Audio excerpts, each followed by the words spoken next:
ઘરમાંથી એક જણા જાય શું કે નિવેદ કરવાનું છે ને તો કે ગામડે તો અમારે નિવેદ થાય માતાજીનું ખોડિયાલમાં થાય પણ અમારે તો ઘરમાંથી એક જાય ઘરમાં એક જાય ને 10 જણા માટે ભીખ માગીને લઈને આવે હા માતાજી મારો દીકરો નાનો છે ને પરણવાનું બાકી છે તો માતાજી તમે પરણાવી દેજો ને માતાજી પેલા મોટા નોકરી હતી જતી રહીશ તો નોકરી હલાવજો ને વચોટ છે ને બે દીકરી છે દીકરા આવી જો ને બસ ભીખ જ માંગવા ગયો તો કહેવા નતો ગયો કે માં હું એકલો આવ્યો છું આવતા વર્ષે આખું પરિવાર મારું આવે ને એવા આશીર્વાદ આલજે હાલા ભીખ માંગવા જાવ છો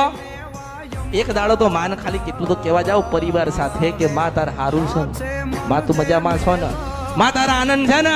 માં તાર કઈ દુઃખ તો નથી ને એટલે માન લાગે કે અરે હું દેખાતી નથી કારણ કે માં નાની નહીં મોટી નહીં રંગઈ નહીં રૂપઈ નહીં રાતે નહીં દિવસ નહીં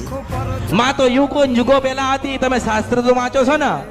5000 વર્ષ કે 2000 વર્ષ જૂનું શાસ્ત્ર કે કોઈ ગ્રંથ હોય એમાં કે નિવેદ કરવાનું છે તો ઘરમાંથી એક જણા